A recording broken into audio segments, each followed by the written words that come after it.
Chapter 11. The Misuse of Disfellowshipping. We are not dictators over your faith, but are fellow workers with you for your happiness. 2 Corinthians chapter 1, verse 24, Jerusalem Midla. In both spirit and method, the Watchtower organization's disfellowshipping policy conforms far more to that of the religious leaders in power in the Jewish nation in the first century than to that of Christ and his apostles. The effects are often tragic. What this can and does produce is illustrated by a letter received from Annette Stewart, then a 77-year-old grandmother in West Brookfield, Massachusetts, who had been a witness for many years. The footnote reads, letter dated July 29, 1987. She related that when her granddaughter was 14, the girl's mother encouraged her to take the step of baptism as one of Jehovah's Witnesses. 3 years later, the girl made known her feelings that the pressures placed on her as a witness were too much. Elders were summoned, and she was adamant in stating that she did not intend to go to any more meetings. The elders' decision was that since she had disfellowshipped herself, they had no other choice than to disfellowship her. At the time, the organizational policy did not call for full shunning of disfellowshipped family members, and as Annette says, at least the family was still intact. Then, in 1981, the policy changed. Annette states, quote, "My granddaughter was now cut off from her family and relatives. I could not turn her out of our home. She needed us more than ever. Her mother honored the new rule. She had nothing more to do with her daughter or with me. That, of course, was her choice. 2 elders came to my home to give me a choice. They voiced the opinion that since my husband was not a Jehovah's Witness, they had no right to prohibit my granddaughter from coming to our home. My husband had brought that out to the elders previously. The elders told me that I had to walk out of the room when my granddaughter came to visit. I was not to eat at the same table if she stayed to share a meal with my husband. In my mind, what they asked me to do was unloving, inhuman, and not Christian. I told them I could not do what they asked. I remember crying bitterly at the time. They stood there, frozen, without compassion. At age 73, and after 30 years of association, the girl's grandmother was now disfellowshipped. Her husband, who was never a witness, saw his family suddenly torn away from him. He wrote to the Watchtower headquarters for help, but the elders' action was upheld. As Mrs. Stewart writes, quote, "My daughter, son, grandchildren, great-grandchildren, I had not set eyes on these beloved people for over 4 years. My son and daughter live in the same town as we do. My sin was having my disfellowshipped granddaughter in my home." How can such action possibly be justified on the claim that it contributes to keeping the organization clean? Is it not rather a demonstration of the position that no one can fail to heed the demands of organizational authority with impunity? The others, in fact, informed Annette that, quote, she would be an example to others who feel they can break the rule. The headquarters organization supported their position. This grandmother in her 70s was indeed made to feel the weight of authority, a treatment that Jesus described as typical of the world, not of Christianity. Matthew 20, verse 25, MEB. Just how devastatingly disruptive of family relationships the organization's rigid policy can be is demonstrated in the case of Richard Guimond and his family. A witness for 30 years, Guimond had come to have serious questions about certain Watchtower doctrines, and this led to investigative meetings with elders. He found he had to suggest to the elders that the scriptures might be brought into the picture to resolve his questions. He writes, "The answer was always the same. We have to recognize God's channel of communication." In 1982, the Wilmot Flat, New Hampshire elders disfellowshipped Guimond for having such doubts. Some of his family members supported the excommunication action. Others did not. In 1984, he described the ultimate result, saying, quote, Our own drama continues. On January 5th, my wife and our two mothers, widows, ages 72 and 77, were disfellowshipped by the three elders of the Wilmot Flat congregation. This incalculable cruelty will cause them much heartache. The last thread of communication with our witness daughter is now severed. My wife will also lose contact with her two sisters and their families. My own mother will probably be shunned by her three granddaughters, who remain as Jehovah's Witnesses. Saddest of all, my dear mother-in-law undoubtedly will be rejected by her two daughters, her 9 grandchildren, and 4 great-grandchildren. All of this done because of the rules of the Watchtower Society. There are hundreds, even thousands of similar cases today. Evidence that they are not some anomaly or simply due to the narrow-mindedness of a few local elders can be seen from a letter written by the Watchtower Society's service department to a young man in the Northeast whose father had been disfellowshipped, the only charge against him being that he did not accept as scriptural certain teachings of the organization. The son wrote to the Brooklyn headquarters saying that his sister and her husband now had no association with his father, and he felt that this was disrespectful to his parents. The letter he received is here shown, his name and address being blocked out at his request for reasons of privacy. And here is a photocopy of the letter, dated July 14, 1983. Dear brother, we have your letter in which you say that you are troubled by a problem that the elders seem unable to resolve. Your father has been disfellowshipped, and as a result of this, your sister and her husband do not have any association with your father. You seem to feel that this is disrespectful to your parents. It is most unfortunate to hear that your father has been disfellowshipped. His taking action that resulted in his being disfellowshipped has brought about a scriptural barrier between him and those loyal members of the family who continue to faithfully serve Jehovah. The loyal ones have not been the creators of the problem, but rather the one who is disfellowshipped has caused it. Therefore, it would not be appropriate on your part to find fault with your sister if she respectfully obeys the scriptural command at 1 Corinthians 5:11. A person who is disfellowshipped has been spiritually cut off from the congregation. The former spiritual ties have been completely severed. This is true even with respect to relatives, including those within his immediate family circle. Thus, family members, while acknowledging family ties, will no longer have any spiritual fellowship with the disfellowshipped relative. 1 Samuel 28:6, Proverbs 15:8 and 9. While you and your sister may find it necessary from time to time to care for necessary family matters in regard to your parents, the direction at 1 Corinthians 5:11 would prohibit any association on a regular basis. We can appreciate that sentiment and family ties are particularly strong between parents and children, but in the final analysis, we will not benefit anyone or please God if we allow emotion to lead us into ignoring His wise counsel and guidance. We need to display our complete confidence in His perfect righteousness and ways, including His provision to disfellowshipped, unrepentant wrongdoers. If we remain loyal to God and the congregation, the wrongdoer in time may take a lesson from that, repent, and be reinstated into the congregation. It is our hope that that will be the case with your father. Faithfully yours, Watchtower Bible Tract Society of New York, Incorporated.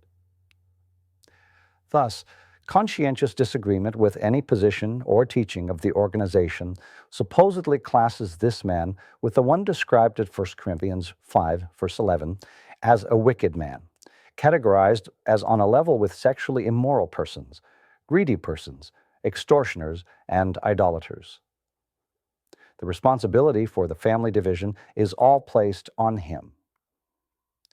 Yet the undeniable fact is that in almost all such cases, the division results not from the personal conviction or feelings of the family members of the disfellowshipped or disassociated person, but solely because of the organizational policy laid out for them. This is obvious from the immediate change in attitude that witnesses worldwide made after the appearance of the articles in the August 1st, 1974 Watchtower, which greatly moderated the position taken regarding the attitude of family members toward a disfellowshipped relative. The information was received gratefully by witness families. Then, in 1981, the earlier harsh policy was reinstated. Disfellowshipped family members were again subject to great coldness, often totally cut off.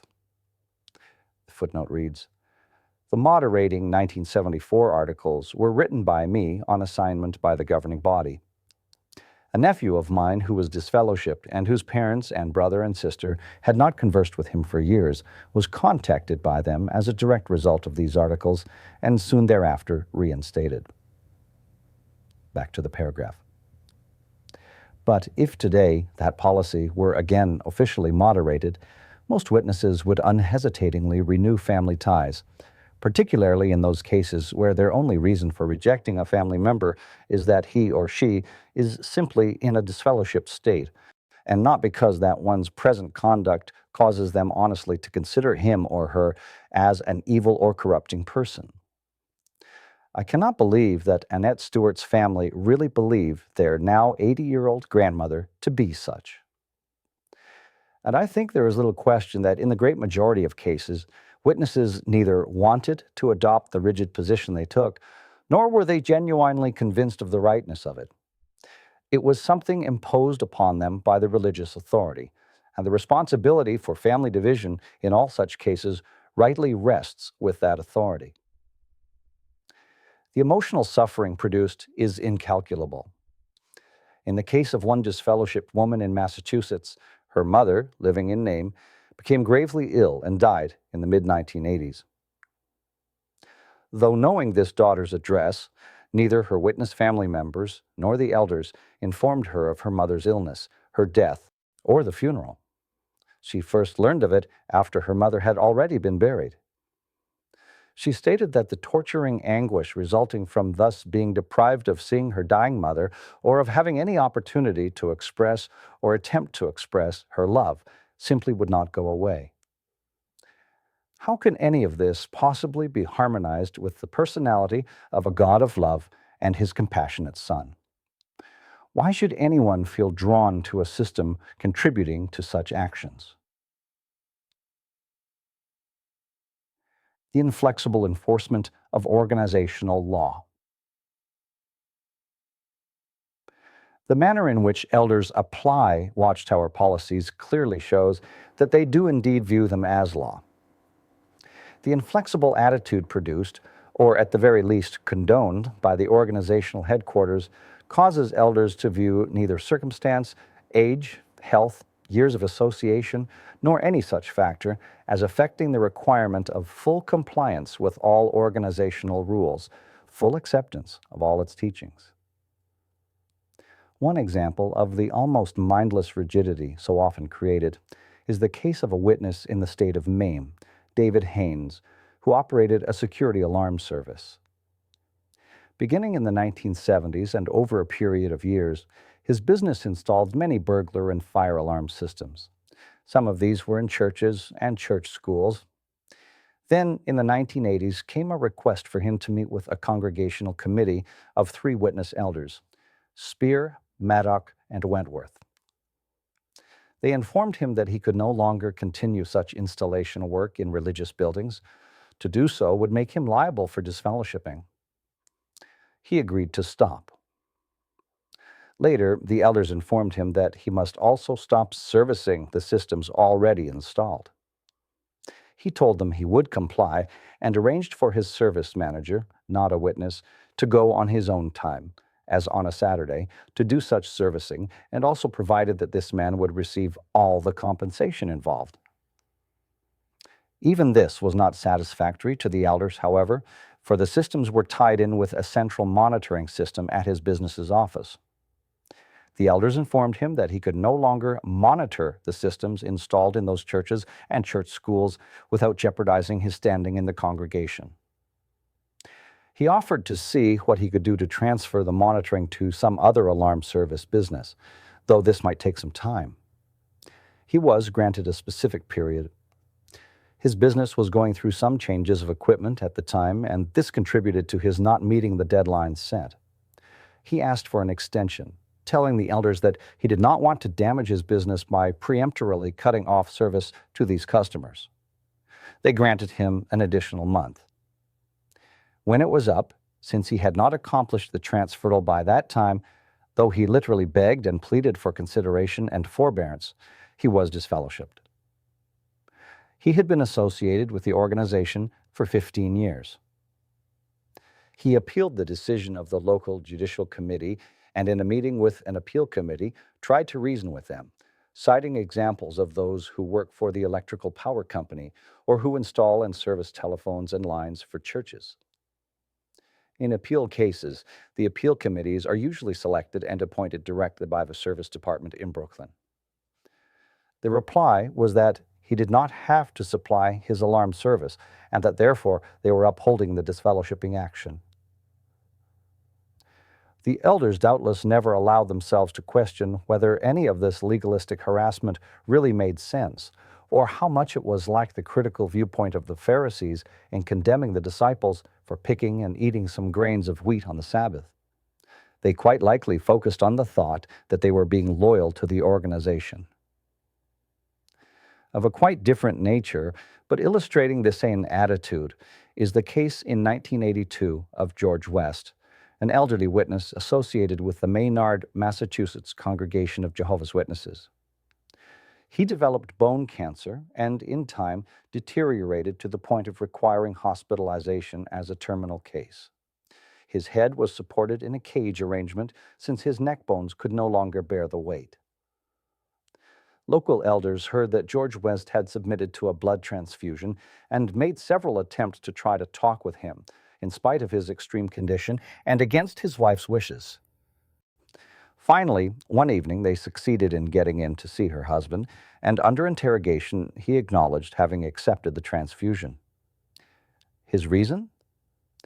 His children from a previous marriage had heard he was dying and called to let him know that they were coming from Midwest to visit him at the hospital. He had not seen them since childhood. He decided to take the transfusion to extend his life a little longer in order to be reunited with his children. The footnote reads, "These facts were printed in a letter to the editorial column of the Concord Monitor of December 8, 1984. No one did or could refute them." Back to the paragraph. The elders disfellowshipped George West only days before he died.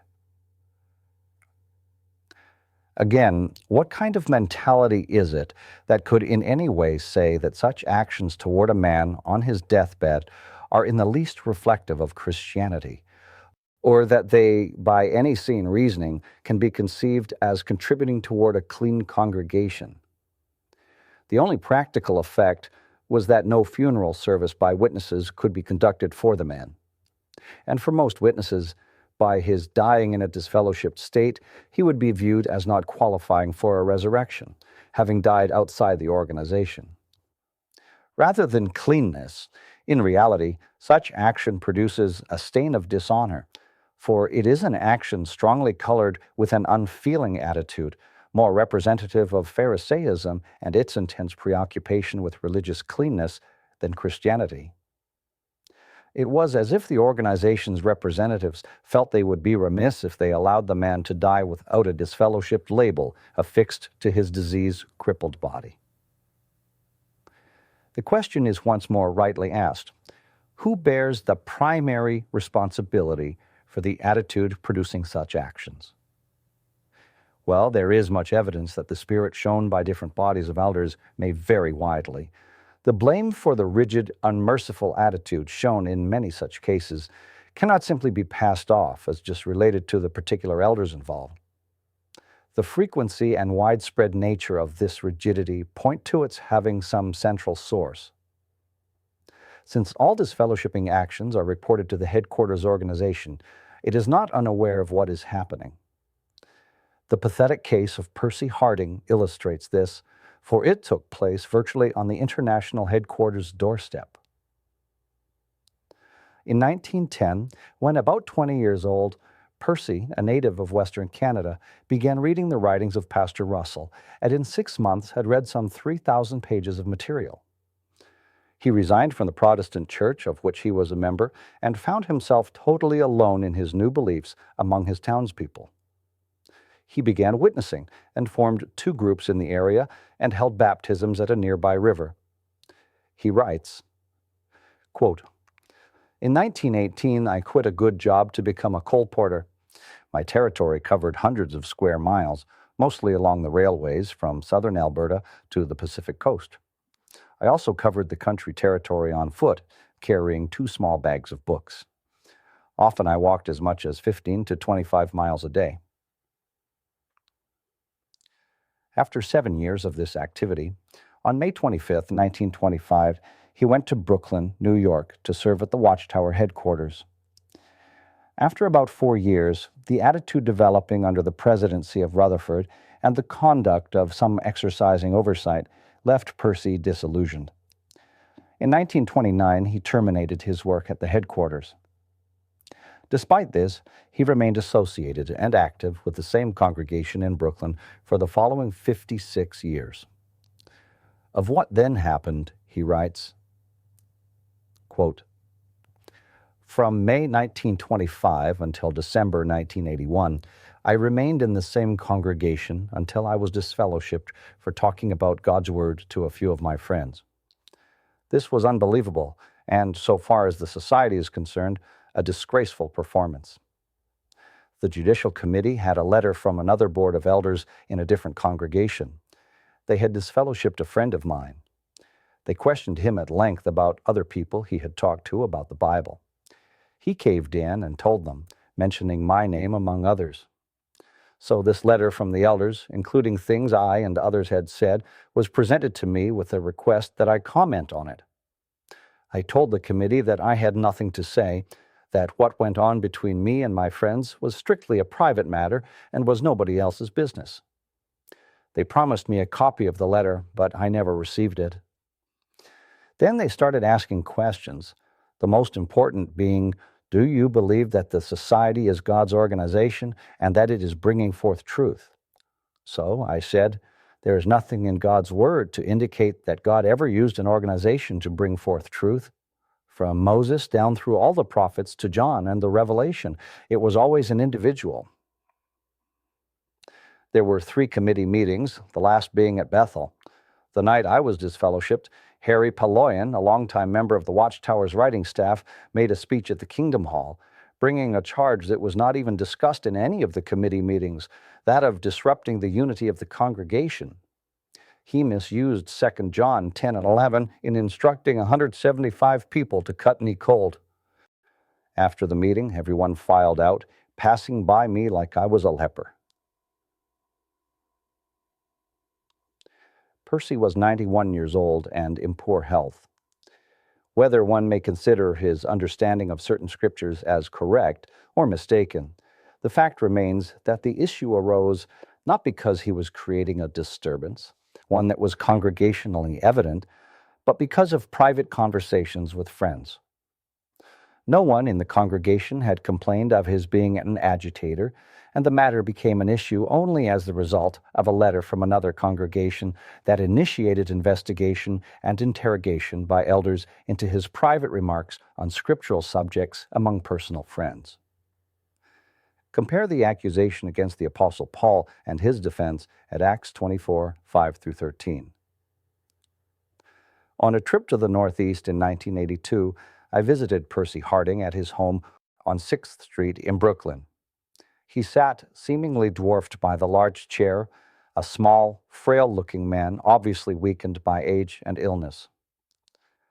I asked myself how anyone in his right mind could view a person like that, having no position or particular influence, as constituting such a danger that, despite his some 70 years of association, it was deemed necessary that he be disfellowshipped and cut off from all his lifetime associates. I thought that an organization must be extremely unsure of itself, feel an incredible sense of vulnerability to ever consider such a frail, aged man as a threat. Concerning the effect that disfellowshipping had on his personal circumstances, he writes, quote, Before this, there were 2 witness nurses who visited me almost every week. They did some things for me that I was unable to do for myself, and more importantly, they were on call if I needed them. Since I will be 92 years old on August 18th, who knows when an emergency may arrive? After I was disfellowshipped, I called one of the nurses. Her husband answered the phone and said, "Anne is not allowed to talk to you." Let me say again that the only thing the elders have against me is that I talked to a few of my friends about the Bible. In my conversations with Percy, I found him to be a blunt-speaking man. He may well have been quite blunt in his discussions with the elders who judged him. But even if he had been more than blunt, had been caustic, even cantankerous, how could that possibly justify cutting off a 91-year-old man, single, ill, with no relatives within hundreds of miles, writing him off, along with his over 70 years of active association, as someone now to be ignored and forgotten? What heinous crime had he committed that could justify this? I find it difficult to understand how anyone claiming to be a disciple of the true shepherd of the sheep, Jesus Christ, could be party to such an action, one that in my mind merits no less description than heartless. Yet, as stated, it took place on the very doorstep of the world headquarters of the Watchtower Society. Percy is now dead, having died in his sleep on February 3rd, 1984. During the 25 months following his disfellowshipment, not a single person from the congregation with which he had been associated for 56 years came to see him or inquire of his needs.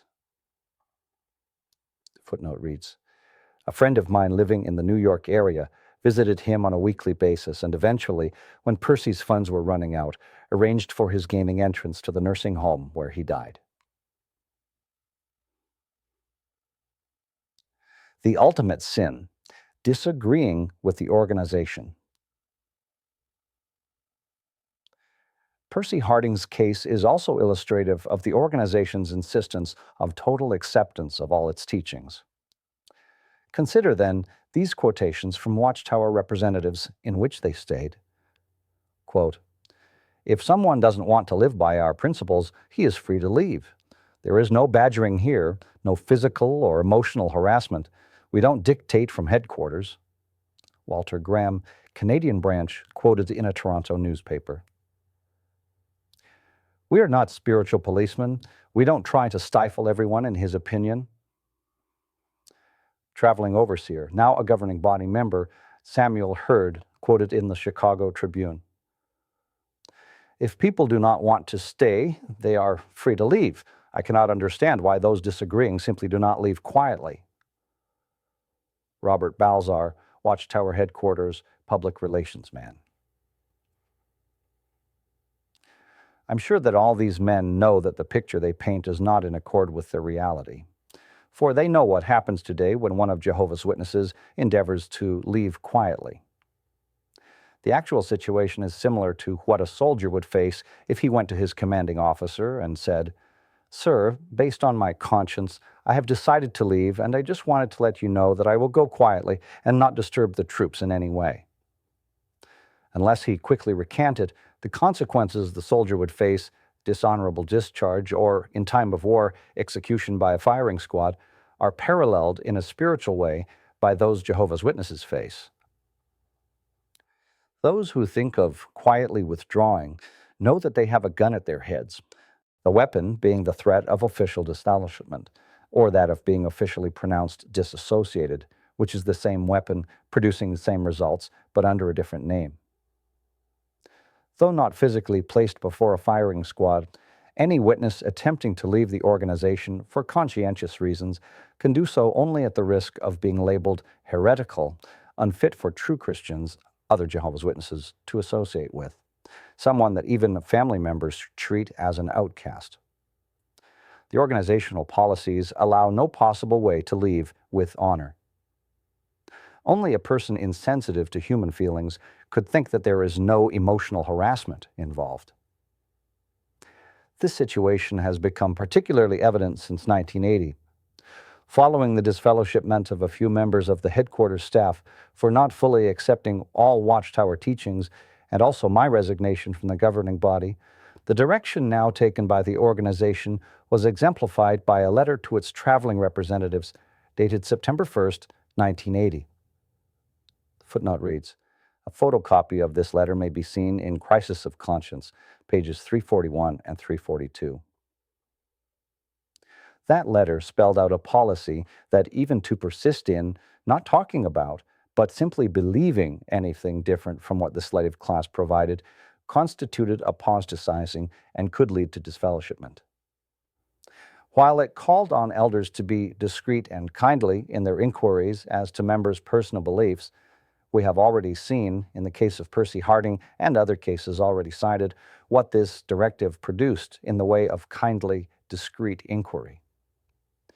The letter opened the way for men inclined toward dogmatism and intolerance to vent those qualities in their dealings with the flock, and caused otherwise caring them to act unfeelingly. Simple questions resulting from lack of knowledge are allowed, even welcomed. But when questions are raised that are the result of serious investigation and knowledgeable thinking, and that involve a questioning of any of the organization's teachings, the practice overwhelmingly is to attack the questioner and his or her motives, rather than address the question. What had already taken place at the Brooklyn headquarters, documented in Crisis of Conscience, illustrates to what extent the qualities of kindness and discretion were displayed and how empty those expressions were. That headquarters example was thereafter reflected all over the United States and in many other lands. The objective has been to create a sterile atmosphere where the organization's teachings and policies can circulate free from any risk of having to confront serious questioning or of having to overcome scriptural objections and adverse evidence. Is this overstated? Consider just a few examples, typical of scores of others.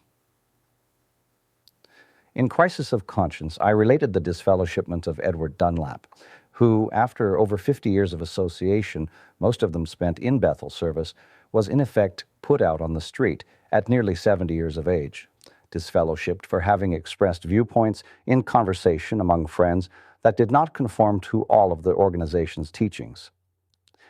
I mentioned his returning to the home city of his childhood, Oklahoma City, to take up his earlier trade of wallpapering along with his brother, Marion. What resulted from this? Marion Dunlap was then the appointed city overseer for the several congregations in Oklahoma City. He too had been a witness for nearly 50 years, always very active in the field service and meeting participation.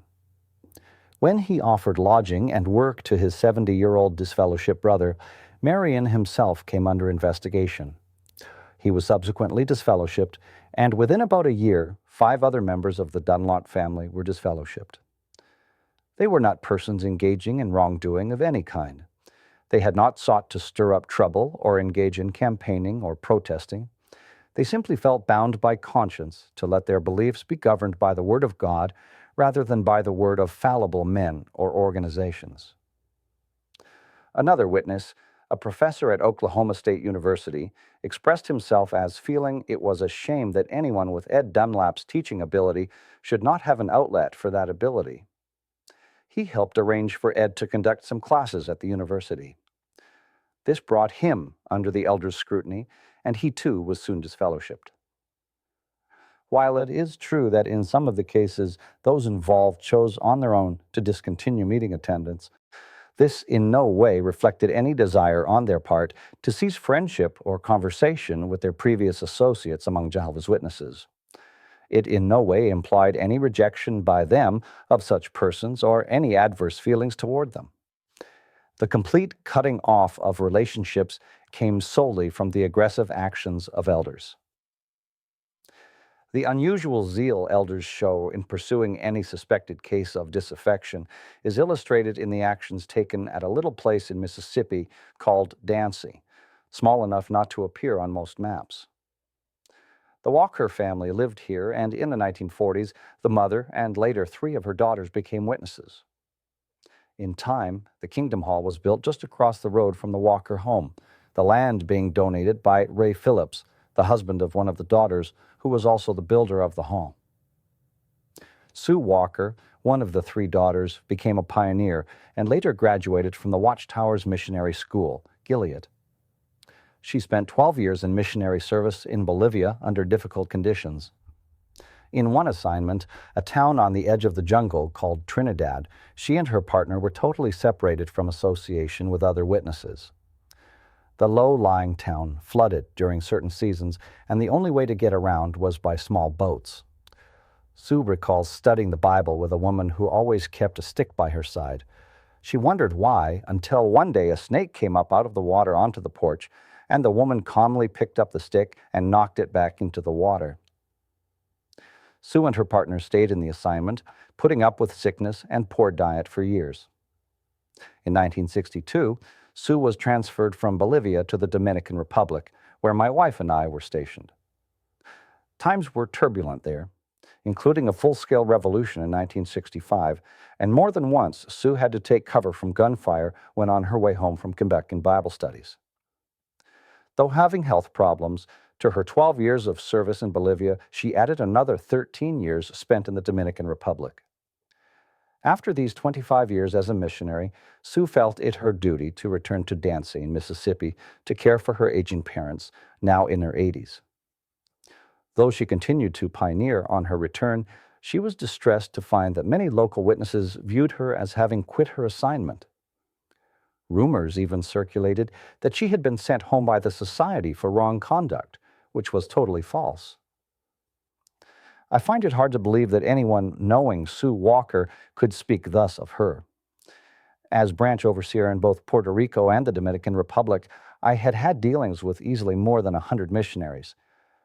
Of them all, none was less likely to give cause for complaint than Sue. Even-tempered, not easily upset, she went about her work in an uncomplaining, quiet way. Few missionaries did as much personal Bible reading as she did.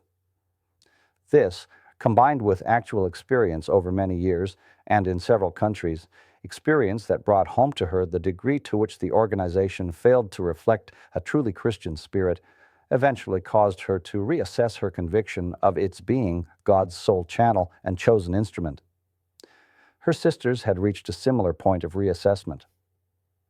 What followed, again, illustrates quite graphically the way the organization's shepherding program so often functions when elders view members as straying from the flock. The first to draw their attention was Sue's niece, also named Sue Phillips. Convinced that the Society's teachings did not accurately represent the first century good news, she had quietly withdrawn from the attendance. A district overseer, a circuit overseer, and a local elder visited her, questioning her for about an hour as to the reasons for her non-attendance. She explained her feelings, that she had been doing much personal study of the Scriptures and could no longer conscientiously support some of the beliefs taught by the organization. She mentioned, among other things, the limiting of Christ's mediatorship to a special class and the impression created that salvation is something earned through specific works.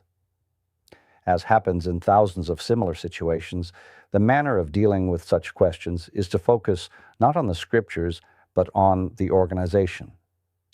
Thus, the local elder asked her, "Where did you learn what you know about God's purposes?" The customary and expected answer being, "From God's organization." But Sue replied, "From the Bible." They assured her that they studied more than she did and had their assigned positions in the organization. This was the essence of their counsel, principal stress being laid on the organization's importance, and they soon left. A few weeks after this shepherding visit, Sue returned from a trip and found a notice to appear for a judicial hearing that very day, January 3, 1982. She had arrived home seriously ill and entered the hospital that same day. It was 12 days before she recovered sufficiently to leave. During that time, none of the local witnesses visited her, although 2 women witnesses phoned her mother to inquire about her. During the 12 days of her hospitalization, the congregational shepherds took the course of those in the parable to whom it is said, "I was sick, and you never cared to visit me." Footnote references Matthew 25, verse 43, Phillips Modern English. Sue returned home on a Friday. Exactly 2 days after leaving the hospital, on Sunday, a local elder phoned her to set up a new date for a judicial hearing. She informed him that she had no intention of going to such a hearing, having just left the hospital and still not well. The elder mentioned his having heard of her being in the hospital and said he was sorry to hear she had been ill. He went on to say that if she would not attend the hearing, then we may have to take some action. Sue replied, "Well, I guess you'll do whatever you want to do." His response, rather heated and quite emphatic, was, "We'll do whatever the organization tells us to do." 3 days later, Sue wrote a letter to the congregation and to those well known to her. In it, she included these statements. Quote, "For over a year now, I have been reading and studying God's Word, the Bible, very diligently. Never in my life have I devoted so much of my time, thought, and prayer to Bible study. What I began to learn and to see has caused me to turn my whole life course around. The decisions I have made came after much study, thought, and prayer. They were not overnight decisions. I love Jehovah God and Jesus Christ very dearly, and I don't want to do anything that would displease them. I give my wholehearted support to the way of Christianity as the best, most rewarding way of life. I want no other lifestyle for myself. I accept the Bible as the inspired Word of God and as my guidebook to living. To me, the good news about Jesus Christ, what He did for all mankind, and what it will mean for all exercising faith in Him is the most wonderful, exciting news there is.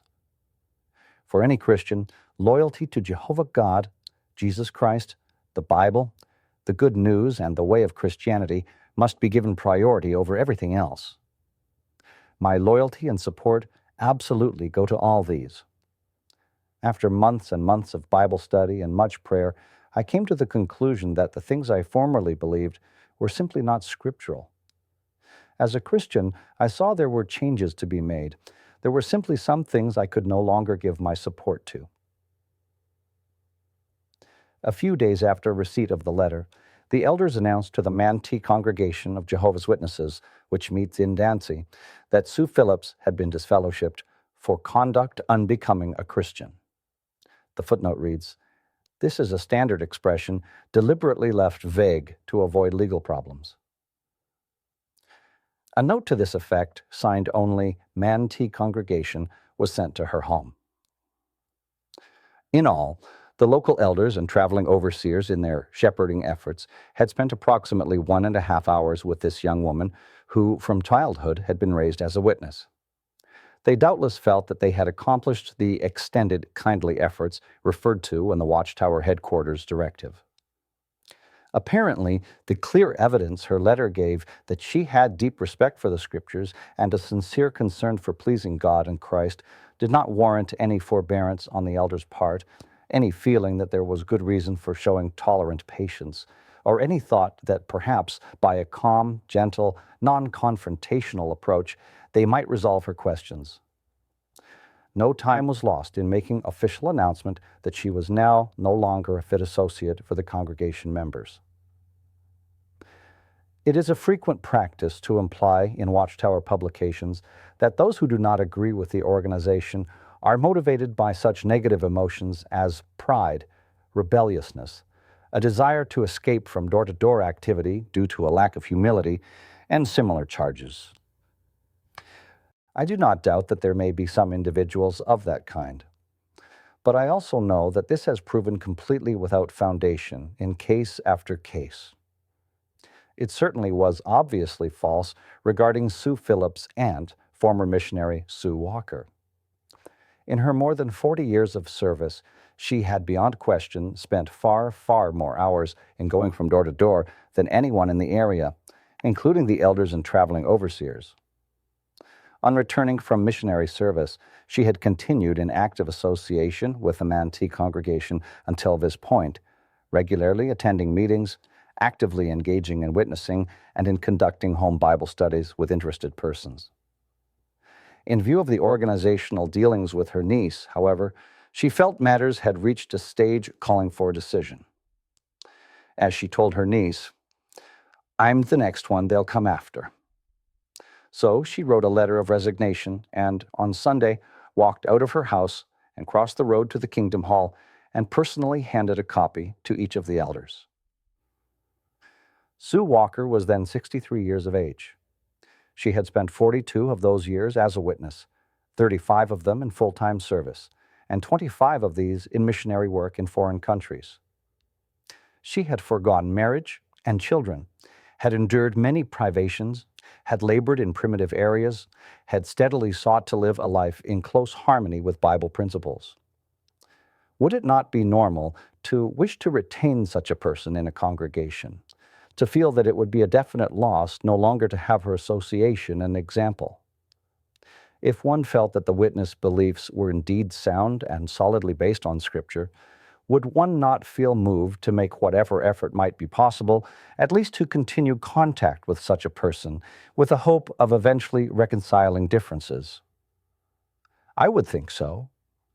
But the organization-trained elders evidently did not, and after receiving her letter, they made no effort to discuss its contents with her, punctually announced her official disassociation, and, due to the organizational policy, from that time forward, Sue Walker, in effect, became a non-person for the congregation members, not to be spoken to or associated with. This is all the more remarkable in that Sue Walker continued to help her aged mother cross the road to the Kingdom Hall whenever she expressed the wish, quietly sitting through meetings with her mother, though her presence was not acknowledged by any attendants, doing this entirely out of consideration for her mother's remaining as a witness. When her mother's health eventually caused her to give up meeting attendance, she rarely received any visits from congregation members due to their reticence to being brought into contact with the disassociated daughter. Her mother's opinion of the organization changed, and when her husband, never a witness, died, she joined with her daughters in asking me to travel there to conduct the funeral. Before she herself died, she expressed the wish that I conduct her funeral as well. In a small rural community where everyone knows everyone else, the 100 or so persons who came to the funeral could not help but notice that although their neighbor, Mrs. Walker, was not disfellowshipped, nor had she ever disassociated herself, none of the witnesses with whom she had worshipped for more than 40 years were in attendance. Organizational policy, not personal sentiments, kept them away. What followed Sue Walker's disassociation announcement is, if anything, even more revealing of the organizational spirit fostered. Some months earlier, her older sister Lulu and her husband, parents of Sue Phillips, had moved from the Dancy area to Mississippi's Gulf Coast area. Because of having arrived at conscientious conclusions about the organization and being fully aware of the probable consequences of this, they purposely did not advise the Manatee elders of their future address, and on arrival at their new location in Long Beach, purposely sought to remain incognito as regards the congregation there. They hoped thus to withdraw quietly, avoid confrontational interrogation, and the unpleasantness of judicial proceedings. Thus they were surprised when, not long after the Manatee congregation disfellowshipped their daughter, two elders from the Long Beach, Mississippi congregation, complete strangers to them personally, unexpectedly showed up at their door, unannounced. How these men knew of them can only be surmised, but the elders' statements made clear that it was a follow-up on the judicial action taken hundreds of miles away with regard to their daughter. The elders' shepherding efforts consisted of questioning Ray and Lulu Phillips as to their beliefs, asking if they felt the same as their daughter did. They replied in the affirmative. Within days came a notice to attend a judicial hearing. They had no wish to undergo that experience and said so. They too were disfellowshipped. One wonders what possible way there is for anyone to leave quietly as society representatives, including Robert Balzar of the Brooklyn headquarters, argue they should. The claim that such pursuit by elders is necessary to keep the organization clean seems especially hollow in view of the fact that this couple in their late 60s were endeavoring to live quietly and unnoticed, with no connection with any congregation when the action was taken. One of Mrs. Walker's 3 witness daughters now remained, Lavinia, a very mild-mannered person then living in the New Orleans, Louisiana area. When first moving there, Lavinia had attended a few meetings at the local Kingdom Hall, but like her sister, Lulu, had decided to withdraw quietly. During the same time her sister in Mississippi was being investigated, she received a visit from a local elder, accompanied by a visiting circuit overseer, coming to inquire about her lack of meeting attendance. She explained why she was not attending. No one can question the propriety of these men showing interest in her, or believing as they did that her spiritual welfare was at risk. They're endeavoring to encourage her to attend their meetings. That interest is certainly understandable, even commendable. What they actually did, however, is puzzling indeed. On hearing her explanation as to why she was not attending, the circuit overseer wrote out a short statement and said that if she did not plan to attend anymore, as the wording of the statement read, she could simply sign it. She did. The result? She was now considered officially disassociated, to be viewed the same as if she had committed some act calling for excommunication, no longer to be talked to or associated with. The shepherding efforts, portrayed in Watchtower publications as extended, loving efforts at readjusting and recovering strayed sheep, had taken at most 1 hour. Yet Lavinia had been associated for some 30 years. In all, the time of witness association of these 5 family members totaled some 200 years. The time spent by witness elders in supposed efforts to restore them to the flock amounted at most to a total of 5 or 6 hours. Surveillance and use of an informer system. Put no trust in a friend, have no confidence in a loved one. Guard the doors of your mouth from her who lies in your embrace. Micah chapter 7, verse 5, New Revised Standard Version. This same pattern has been repeated again and again in place after place, country after country. Witnesses feel duty-bound to report on fellow witnesses who may deviate from organizational policies or teachings. In an article entitled A Time to Speak, When, the Watchtower of September 1st, 1987, sets forth the official position that even where it means violating existing standards, even an oath of confidentiality, as in the case of a doctor, hospital nurse, lawyer, or other person privy to confidential records and information, a witness has the responsibility to reveal infractions of the organization's rules by another member if these involve what are often called disfellowshipping offenses. The offender is to be counseled to confess his or her infraction to the elders, but if this is not done, then the witness, knowing of the infraction, is told that loyalty to God requires him or her to report the matter to the elders. In only one area is confidentiality viewed as sacrosanct, and that is when it comes to the organization's own matters, including meetings held by elders in judicial hearings. The footnote reads, "Actually, it is a not infrequent fact that elders' wives learn of the cases they discuss." Back to the paragraph. Incredible as it may seem, less than 4 years after this policy was instituted, in an article on coping with hospitalization, the Awake magazine of March 8, 1991, page 7, published a patient's Bill of Rights, and among these rights listed this, quote, 6. Expect that all communications and records pertaining to his care will be treated as confidential. As we have seen, the organization's policy nullifies this right if it interferes with its rule that any witness having knowledge of another's infraction of its rules should reveal this, despite his or her being a doctor or nurse. An article by Dr. Gerald L. Bullock of Plano, Texas, published in Medical Economics of August 19, 1985, makes plain that witnesses do indeed feel compelled to act as informers to elder bodies, despite the seriousness of the consequences not just to themselves, but to others. Dr. Bullock relates that he hired a young witness woman who had been his patient and a family friend for years. He describes Tony, a name he gives her, not her real name, as a good and cheerful worker. All was fine until another witness woman, whom he calls Linda and who was known by Tony, came into his office.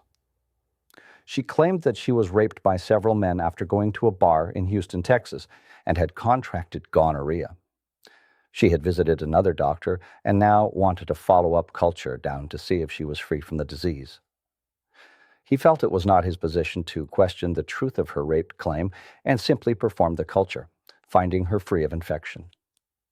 A few weeks later, Linda found him angrily informing him that she had been disfellowshipped and was now shunned by her own family. She threatened a lawsuit, saying that she was certain Tony had been the supplier of information to the elders about her case, taking the information from Dr. Bullock's office records. He states, quote, "I was stunned. I couldn't believe that Tony would gossip about a patient. I'd gone into confidentiality at length before hiring her, and my personnel manual specifies the penalty of immediate termination for an employee who violates patient confidence. When I confronted Tony, I was even more stunned at her open admission that she was indeed the talebearer. She explained that in her religion, every member is expected to report to church elders any other member who violates its teachings and discipline. When she reviewed Linda's chart for charges and insurance information and read what Linda had told me, she spent some time deciding where her primary loyalty lay. In the end, she took the story to the elders." It may be noted that in her meditation on loyalty, she did not decide that she had an obligation to her employer and friend to inform him what she was going to do with information from his office records. Her witness training evidently did not cause that to appear to her as germane to the issue of loyalty. Dr. Bullock continues, quote, "At least it hadn't simply been thoughtless gossip. However, that might have been easier for me to deal with than the fact that a trusted employee and friend had done such a thing after full consideration of the damage it would do to a patient of ours and to me. Yet I found Linda's story of the public denunciation almost incredible. All the witnesses I knew seemed so kind. I couldn't believe that their religion called for such tale-bearing and harsh retribution for backsliders. I telephoned a leading elder of the church who'd been a friend since high school. He told me it was all true. He explained that the church elders hadn't tried to weigh the truth of Linda's story of rape. As they saw it, she'd gone somewhere she shouldn't have gone, done something she shouldn't have done, and caught a disease she shouldn't have caught. For that, she had to suffer the punishment of disfellowshipment, to be lifted only if she could satisfy the elders of her true repentance. The church had even ordered her to move out of her family home until she met the requirements for absolution. If I'd been angry when I called, I was furious by the time the elder finished his explanation. I asked him if he realized what his church had done to me, an innocent bystander. He said he was sorry, but like Tony, he felt that the teachings of the church had to come before all other considerations. Like Tony, he and the other elders apparently did not feel any moral obligation to notify the doctor that they had received confidential information from his employee or the use they proposed to make of such legally privileged information. Their witness training simply did not cause them to think in those terms. On his attorney's advice, Dr. Bullock found it necessary to dismiss Toei. He not only explained to her why this must be done, but considerately did not let her action cause him to cease friendship toward her. He apologized to Linda, explaining what had happened. She assured him that she would not sue, since she recognized that he was not personally at fault. Dr. Bullock practices in another town now, but says he is still a little gun-shy. He writes that since breach of patient confidentiality by an employee is not covered by medical malpractice insurance, quote, all our expensive professional liability insurance wouldn't be worth a nickel if a patient victimized in this fashion were to sue and win. He now carries a business owner's policy that includes heavy personal liability coverage for his employees. Each new employee is told the story of Tony and Linda, and if they cannot assure that their religious beliefs would not oblige them to betray a patient's confidentiality, then he does not hire them. As a basis for this insistence that witnesses must inform elders of infractions by fellow members, even in violation of confidentiality, the Watchtower earlier referred to selects the Mosaic Law provision contained at Leviticus 5:1, which says, quote, "Now in case of Saul's sins in that he has heard public cursing, and he is a witness, or he has seen it or has come to know of it, if he does not report it, then he must answer for his error." The article then draws these conclusions. The article reads, "This command from the highest level of authority in the universe put the responsibility on each Israelite to report to the judges any serious wrongdoing that he observed so that the matter might be handled. While Christians are not strictly under the Mosaic Law, its principles still apply in the Christian congregation. Hence, there may be times when a Christian is obligated to bring a matter to the attention of the elders. True, it is illegal in many countries to disclose to unauthorized ones what is found in private records. But if a Christian feels, after prayerful consideration, that he is facing a situation where the law of God required him to report what he knew, despite the demands of lesser authorities, then that is a responsibility he accepts before Jehovah. There are times when a Christian must obey God as ruler rather than them. Acts 5:29. While oaths or solemn promises should never be taken lightly, there may be times when promises required by men are in conflict with the requirement that we render exclusive devotion to our God. When someone commits a serious sin, he, in effect, comes under a public curse from the one wronged, Jehovah God. Deuteronomy 27:26, Proverbs 3:33. All who become part of the Christian congregation put themselves under oath to keep the congregation clean, both by what they do personally and by the way they help others to remain clean. Footnote references The Watchtower, September 1st, 1987, page 13. This certainly lays a heavy burden on the individual witness, and the writer of the article endeavors to convey an equally heavy sense of guilt to any who do not report the sins of fellow witnesses to the organizationally appointed elders. Cleanness of the congregation is emphasized as the overriding factor justifying the position taken. But cleanness for witnesses is determined by organizational rulings, whether the scriptures speak on the matter or are silent, and the procedure for helping others to remain clean is also prescribed by the organization and its procedural rules. This is what makes so ominous the insistence that all members view themselves as under oath to keep the congregation clean. In its justifying the violating of confidentiality, the Watchtower article uses as an illustration the case of an unwed witness woman submitting to a hospital abortion.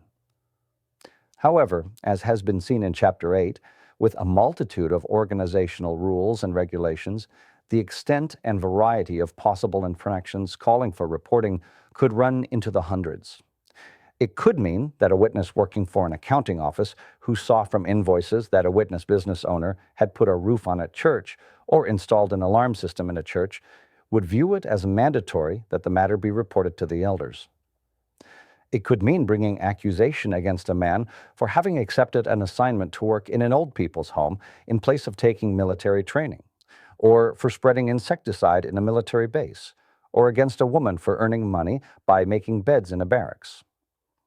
It can mean feeling that one is under oath to report to the elders if a fellow witness expresses inability to accept the teaching that Christ's kingdom began in 1914, or that he is the mediator for only about 8,600 people today. While the article states that Christians are not strictly under the Mosaic Law, one wonders how a stricter application of this particular law could possibly be made to Christians today than that set forth by the writer of the article. The distinction made between law and principle becomes a distinction without a difference. The fact is that Christians are not just not strictly under the Mosaic Law, they are not under it partially or otherwise, but fully under God's gracious kindness. The footnote references Romans 6:14, Galatians chapter 5, verses 4 and verse 18. The article does not merely apply the principle of this regulation, which might be said to be ones serving the interests of justice and righteousness, but applies the letter of the law in contradiction to the apostolic teaching, quote, "But now we have been discharged from the law, because we have died to that by which we were being held fast, that we might be slaves in a new sense by the Spirit, and not in the old sense by the written code." Romans 7, verse 6, New World Translation. "For the letter kills, but the Spirit gives life." 2 Corinthians 3, verse 6, New Revised Standard Version. The Watchtower application made is more reflective of the Judaizing attitude with its effort to convert Christians into law-keepers, against which Paul labored so intensively, than it is of the Spirit of Christ. The apostle warns that this law-keeping would make Christians subject to the very curse that the Watchtower article points to in its seeking to induce guilt in any not supporting its policies. The footnote reads Acts 15:5, Galatians 3, 1 through 5, and verses 10 through 13. The article even includes a reference to Deuteronomy 27 and verse 26, which states, "Cursed is the one who will not put the words of this law in force by doing them." Back to the paragraph. To achieve this application, the article actually goes beyond even what was contained in the Mosaic Law. The first article states that what is dealt with at Leviticus 5:1 is a legal case where a wrong has been committed, and the one wronged calls on witnesses to give testimony, calling a curse on the one wronging him. In a footnote, it quotes the following somewhat different explanation. Quote, "In their commentary on the Old Testament, Keel and Delitzsch state that a person would be guilty of error or sin if he knew of another's crime, whether he had seen it or had come to the certain knowledge of it in any other way, and was therefore qualified to appear in court as a witness for the conviction of the criminal, neglected to do so, and did not state what he had seen or learned.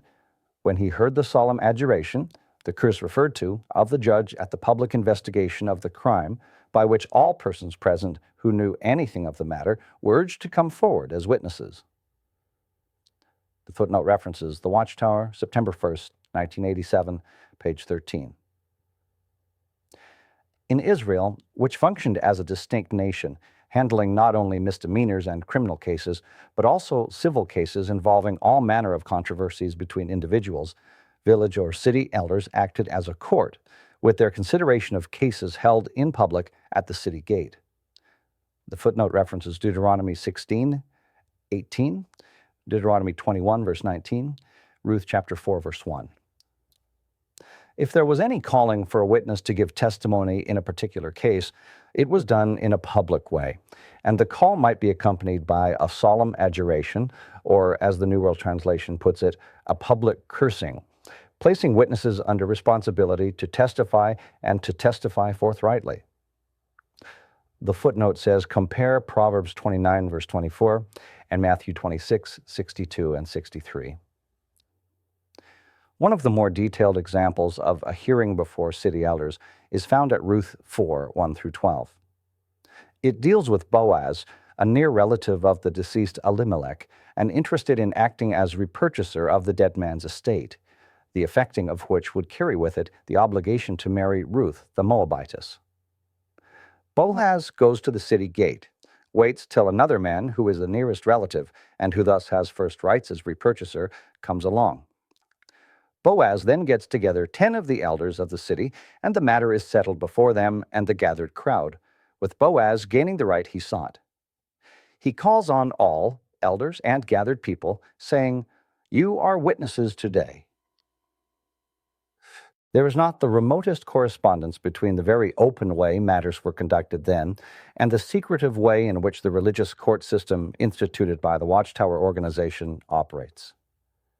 Public calls for witnesses are virtually unheard of. Judicial hearings are carried on in secret, and about the only thing ever expressed publicly is a brief announcement of disfellowshipment or disassociation. Why does the organization make a very selective application of the principle of law, using it only to place a burden of responsibility on its members to report on infractions of fellow members, while ignoring the clear principle of openness in the conduct of judicial proceedings by its organizationally appointed representatives? The footnote reads, its own 1988 publication, Insight on the Scriptures, states that, quote, "The publicity that would be afforded any trial at the gate would tend to influence the judges toward a care and justice in the trial proceedings and in their decisions." Insight in the Scriptures, Volume 1, page 518. The writer of the Watchtower article thus quickly seeks to convert the matter from the responding to a public call for witnesses to that of an individual's initiating a report of wrongdoing to elders. The material relegates those not elders to the role of informers or accusers and reserves to the elders any exercise of personal judgment as to what course the situation calls for. While members are supposed to approach the supposed wrongdoer first and urge his or her going to the elders, the fact is that this is rarely done. In the vast majority of cases, that step is bypassed. A report is made to the elders, and, as the saying goes, this usually means that the fat is in the fire and the organization's judicial procedures begin to function. The whole intent of the Watchtower material, evidently, is to take from witness members any personal choice in the matter, any right to exercise personal judgment as regards making the wrong actions of another a matter subject to judicial inquiry. It seeks to rule out an individual's allowing compassion or any similar concern to determine whether he or she will keep such a matter confidential or not, as well as to portray as disrespectful to God any personal effort at helping the wrongdoer without making a report to the organization's appointed elders. There is no question that under the Mosaic Law, there was an implicit responsibility to speak up about certain grave wrongs and crimes of extreme nature. Blasphemy against God, the attempt to seduce fellow Israelites to idolatry, the shedding of innocent human blood, perhaps also the uttering of false and deceptive prophecies. The footnote reads, Leviticus 24, 10 through 14, Deuteronomy 13, 6 through 11, chapter 17, 2 through 7, chapter 21, verses 1 through 9, and Zechariah 13, 2 through 6. Generally, those knowing of such crimes were to be not only witnesses, but the first in casting stones to execute such ones. Back to the paragraph. But nowhere in the Mosaic Law do we find it stated in such broad terms that every Israelite was duty-bound to report to the judges any serious wrongdoing that he observed. As we have seen, in most cases, the regulations, including that of Leviticus 5:1, deal with responding to a summons or an adjuration to testify, not an Israelite's initiating some report. The idea that God's law imposed on each Israelite the obligation to go to the city elders about each and every wrong of any significance that a fellow Israelite might commit, with a consequent airing of the matter publicly at the city gate, is something the Watchtower writer has read into the Scriptures. Obviously, any individual who was himself aggrieved, having been wronged by another, had the right to go to the elders at the gates and bring accusation. Even here, however, if individuals could work matters out privately, there was no obligation resting on the aggrieved one to report the wrongdoing of the other. A notable example of remaining silent in the face of apparently convincing evidence of serious wrong is found in the case of Joseph, Jesus' foster father. He genuinely believed that the woman betrothed to him had violated the law concerning adultery. The undeniable fact of her pregnancy before entering the marriage state appeared to give absolute proof of this. Yet Joseph did not feel under obligation to report her to elders or priests as judges. Not wanting to expose her to public disgrace, he intended to divorce her quietly. Was he thereby disdaining a divine oath commanding him to report and displaying a gross lack of concern for the cleanness of the congregation? The Scriptures tell us he was so motivated because he was a righteous man, or a good man, Phillips Modern English, a man of honor, Jerusalem Bible. The footnote references Matthew chapter 1, verse 19. In relieving Joseph of his misapprehension and assuring him of Mary's chastity, God did not rebuke him for his compassionate intent.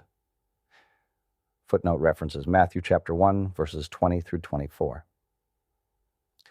God's Son likewise made clear that not all wrongs need to be brought before judges, Speaking of circumstances where a wrongdoer might avoid this by coming to terms with his accuser, even while the accuser was on his way to level the charge before the judge. The reference is to Matthew chapter 6, verses 23 through 25. He correspondingly called on those who had been sinned against to take the initiative, not to report the matter to a judicial body, but to approach the one who had sinned and endeavor to get him to recognize the wrong, saying that, if necessary, you have won back your brother, this without any intervention by others, including elders. Only if unsuccessful would he seek help from one or two others, and nothing is said of these being elders. If this further effort failed, then only would the sinful act of the wrongdoer be brought before the congregation.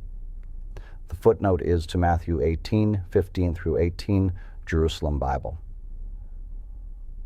Jesus forcefully exposed the wrongness of the rigidity typifying a legalistic approach to service of God. Showing that the purpose of the law was to benefit man, not to be a wearisome burden, nor to fetter him in showing compassion, he told accusers that the Sabbath was made for man, not man for the Sabbath. Reference here is made to Mark 2:27, Jerusalem Bible. He recalled to religious legalists the account about David's entering the tabernacle and receiving loaves of the sacred bread of the presence to feed his men, bread which it was not lawful for him or his companions to eat, but only for the priests. Reference here is made to 1 Samuel 21, 1 through 6, and Matthew 12, 1 through 4, New Revised Standard Version. He neither portrayed David as coming under God's curse for doing this, nor portrayed the priest on that occasion as remiss in fulfilling an oath to keep the congregation clean because of not bringing an accusation against David. He likewise did not commend the action of Doeg the Edomite, who did promptly report the matter to the head of the nation, Saul, leading to a death sentence for 85 priests and the slaughter of the people in their city. Footnote references 1 Samuel 21, verse 7, and chapter 22, verses 9 through 19. Instead, Jesus used the account as basis for saying to the religious leaders, "If you had known what these words mean, 'I desire mercy, found sacrifice,' you would not have condemned the innocent." Footnote makes reference to Matthew 12 and verse 7, New International Version.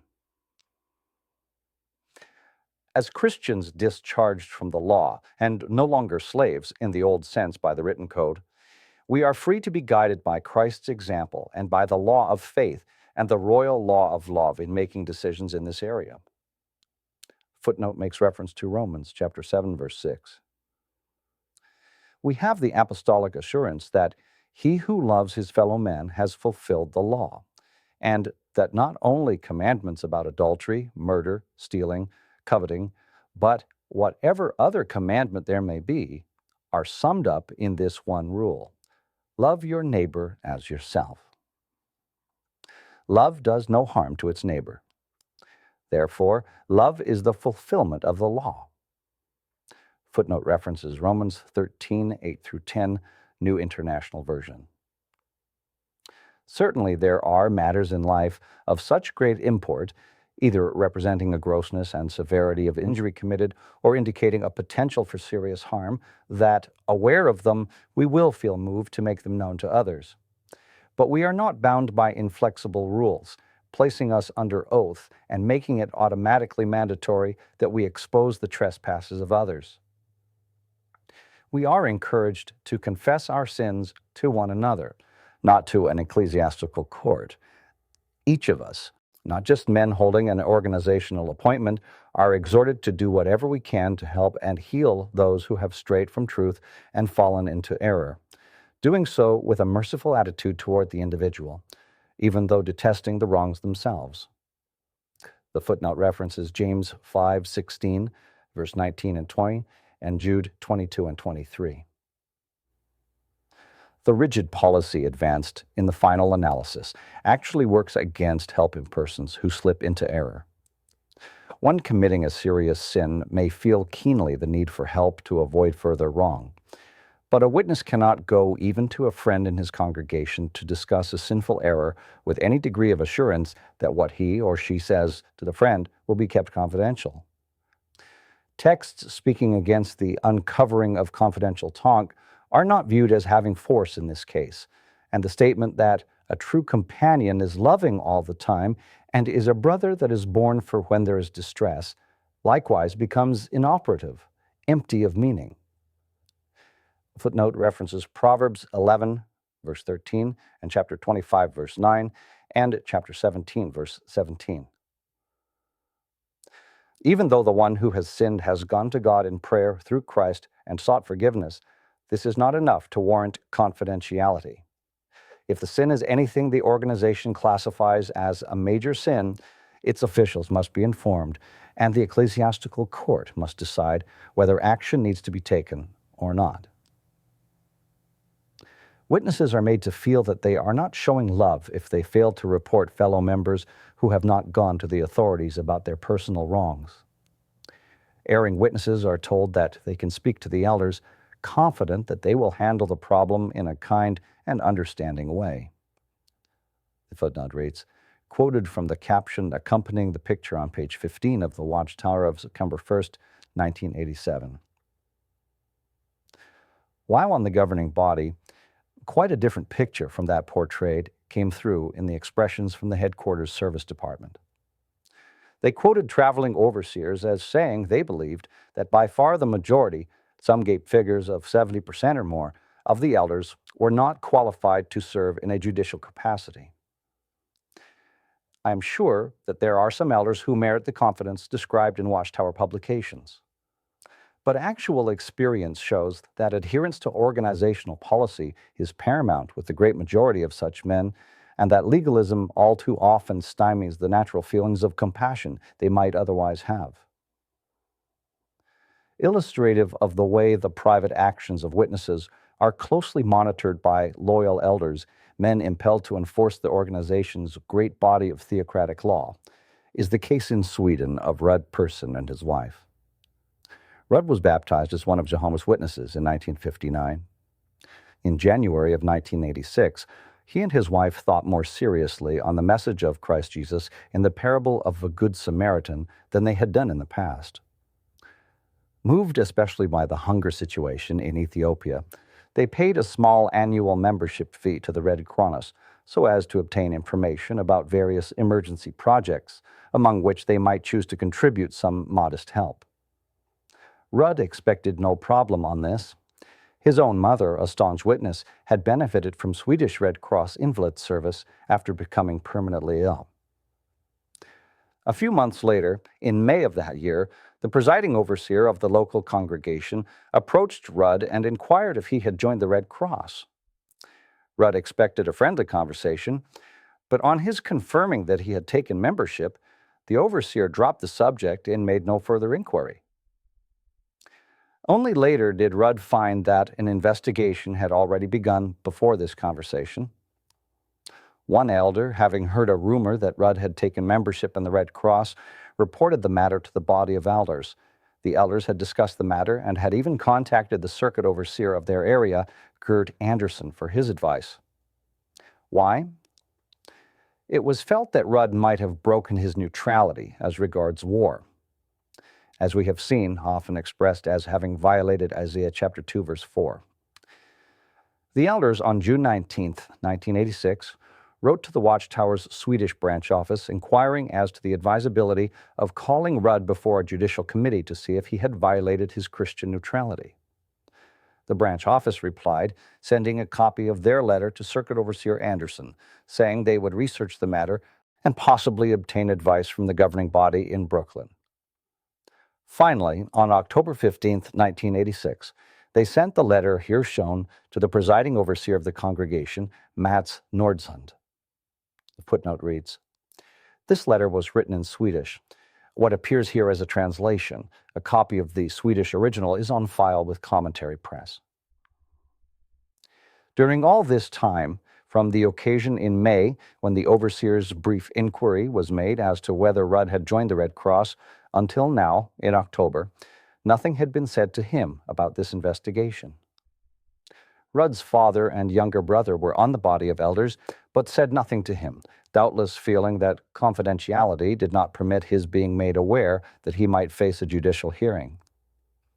However, when they received the branch office letter of October 15th, the elders, having consulted the circuit overseer again, acted rapidly.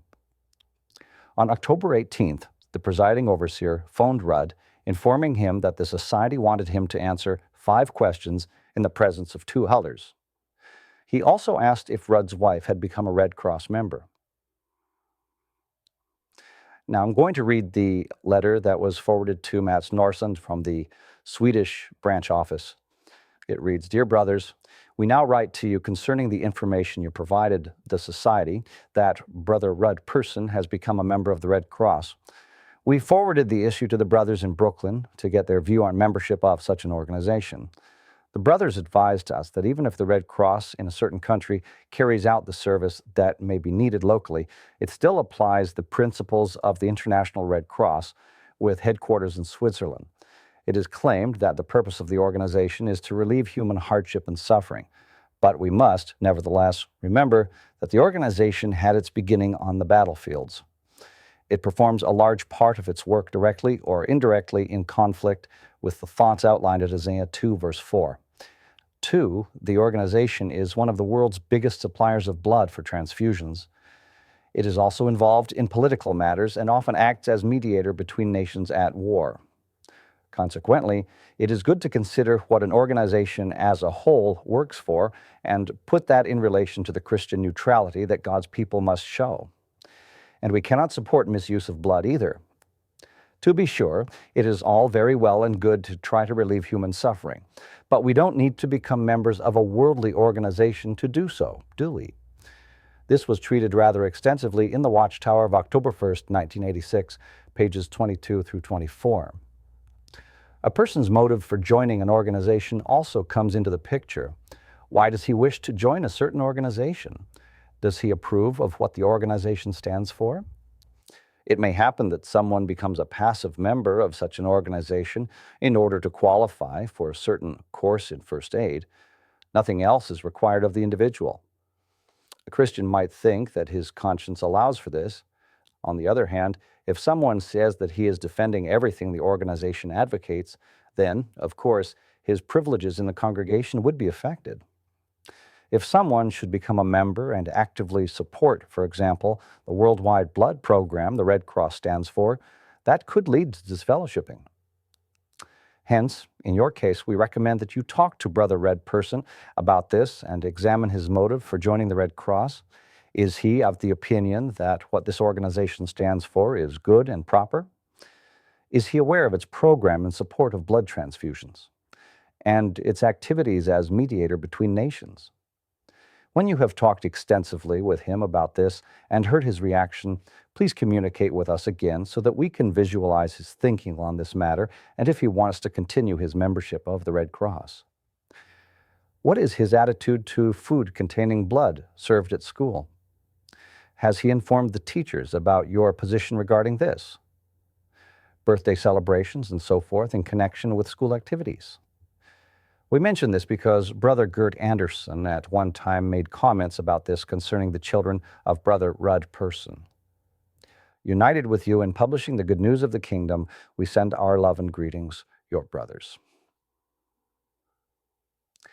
At the meeting, Rudd was called on to answer these 5 questions. 1. What is your motive for joining the Red Cross? 2. Are you of the opinion that what the Red Cross stands for is good and proper? 3. Are you aware of the program of the Red Cross for blood transfusions? 4. Are you aware that the Red Cross is involved in mediation between the nations? And 5. Do you intend to continue your membership of the Red Cross? His replies, in essence, were these. 1. His motive was to be informed of help projects of the Red Cross and to make appropriate contributions.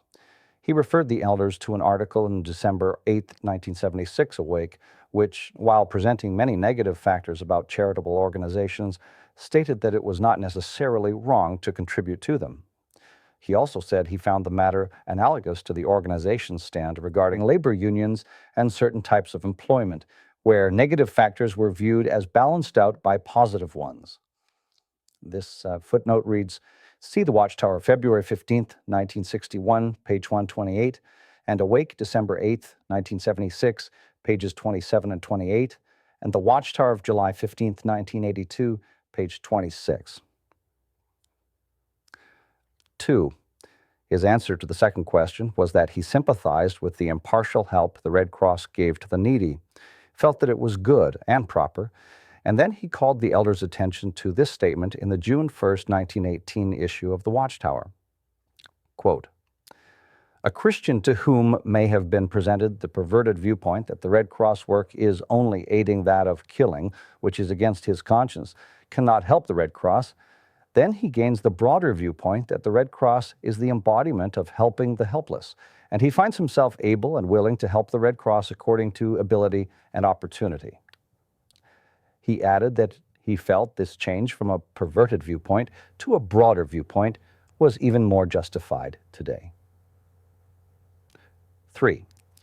As regards blood transfusions, he pointed out that in most cases the actual transfusions are made by hospitals, and that he felt it unlikely that the society would boycott hospitals because of their large use of blood.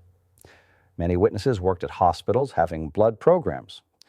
He reminded the elders of the society's ruling that a witness doctor might administer a blood transfusion to a non-witness patient requesting one, without being subjected to judicial action. The footnote references See The Watchtower, November 15th, 1964, pages 682 and 683. 4. As for alleged mediation between nations, he stated that the Red Cross was not political, its role as mediator being restricted solely to humanitarian matters. He again used the analogy of labor unions, worldly organizations to which thousands of witnesses belong. In contrast with the Red Cross, unions are often engaged in political activity, yet membership is not condemned by the society. And 5. As to whether he intended to remain a member of the Red Cross, he stated that from what he could see, this was in harmony with the Society's publications. He said the question had no meaning unless it were first shown that such membership was incompatible with Christianity. Having received no information to that effect, he saw no conflict of interest. It is worth noting the source of the questions Rudd Person faced. They were supplied to the local elders by the Swedish branch office of the Watchtower Society, and the branch office members stated that they had received direction on the matter from the governing body in Brooklyn. It must be assumed that the information the branch office supplied in its letter to the elders drew upon that governing body direction. It is also worth noting that their information was guilty of numerous misrepresentations, shallow reasoning. The elders transmitted Rudd's replies to the branch office along with a report containing adverse allegations about him, even extending to the school conditions of his children. They did not supply him with a copy, but he was able to obtain one and sent a detailed refutation of each of their allegations to the branch office. Months passed with no word from the branch office. Finally, on April 8, 1987, Rudd phoned the branch office and spoke to two members of the branch office committee, Eki Carlson and Rune Gran. Carlson laughingly stated that the organization could not tell the Friends what to do regarding a matter like this. Compare the clear difference between that disclaimer and what the letter which the branch office had sent to the congregation elders actually said. Rune Gran said no action would be taken against Rudd, that the Brooklyn headquarters had indicated that membership in the Red Cross might only have consequences as to a man's holding the office of elder or ministerial servant in the congregation. He likened it to the matter of growing a beard. The footnote reads, the general policy has been that no action is to be taken where a witness man grows a beard, but that elders may decide he does not qualify for organizational responsibility. Back to the paragraph. After waiting yet another month for some expression from his local body of elders, Rudd informed his brother, an elder, of his conversation with the men at the branch office. He found that the local elders had never received any reply to their letter to the branch office. To their credit, a few expressed relief on learning what the branch office men had said. Red personally found it unbelievable that a professedly Christian organization could resort to these tactics, subjecting persons to such scrutiny and interrogation simply because they felt moved by what they read in Luke 10:29 through 37 to engage in humanitarian activity. I am inclined to believe that not many witnesses would have felt equipped to present as able a response as was given by this man in Sweden. Had they not, they might well have found themselves facing disfellowshipping action as having violated their neutrality based on the organization's completely false claim that the Red Cross performs a large part of its work directly or indirectly in conflict with the thoughts outlined at Isaiah chapter 2, verse 4.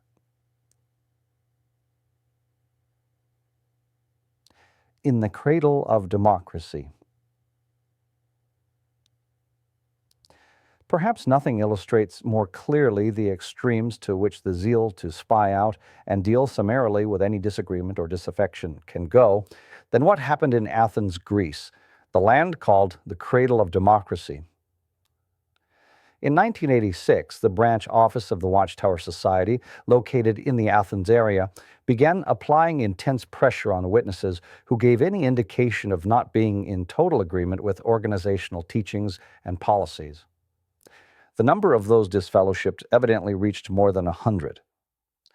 In an interest to maintain spirituality, these persons began gathering together for Bible reading and discussion in private homes. The Greek branch office, however, manifested an extreme concern to seek out and take action against any doing so.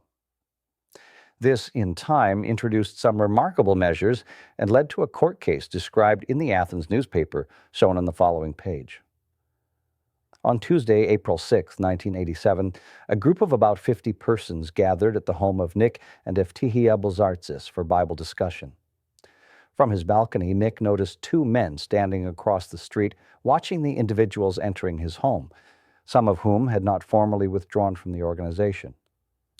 Recognizing one of the two observers as a witness, he went down to speak to them, but as soon as he appeared on the street level, they literally ran off. Within days, 3 of those attending the gathering were disfellowshipped by elders in judicial hearings. On Friday, others normally went to the home of Vula Kalakaranu, a former witness. But since they had planned to gather for the celebration of the Lord's evening meal on Sunday, their gathering on Friday, April 9th, was canceled. That Friday evening, however, Vaula noticed a car with 5 persons inside parked across the road from her house, and the car and its occupants remained there for hours. The next evening, the same. One might think that to assign any sinister motive to such circumstances, viewing them as evidence of spying designed to identify defectors and supply grounds for judicial action against them, would be the product of imagination, even manifest a degree of paranoia. Later events demonstrated otherwise. The following Sunday, April 11th, a number of persons went to Vaula's home to commemorate the death of God's Son on behalf of all mankind. She noticed an unfamiliar car parked across the road on one corner and a van parked on the other corner. The rear window of the van was covered over with paper, but with a hole cut in the center of the covering material. The occupants of the car crossed over to the van several times, talking with those inside it. Vula asked one of those who had come to her home to find out why the cars were parked there. When he approached the car, those inside quickly drove off. He then went to the rear of the van and looked in through the hole of the material covering the rear window. Inside, he saw video camera equipment being used by 2 witnesses, an elder named Nicolas Antoniou and a member of the Athens Watchtower branch office staff, Dimitri Zertes. A number of others from Vula's home came over to the van, and a policeman stationed at the nearby Italian embassy also appeared to find out what the problem was. The witnesses in the van managed to drive through the surrounding group and drove to a nearby park, where they began quickly unloading their video equipment. They were interrupted by the arrival of 2 police cars and were arrested on charges of invasion of privacy. The video equipment was confiscated. The film in it showed Mrs. Kalakaranu's home and zoom shots of the front entrance with close-ups of all those entering. Before the district attorney, the two men stated that they were only there to film a relative of Dimitri Zerdes, the Watchtower branch office member. His cousin, Eftihia Bulzartzis, mentioned earlier, had disassociated herself 2 years before.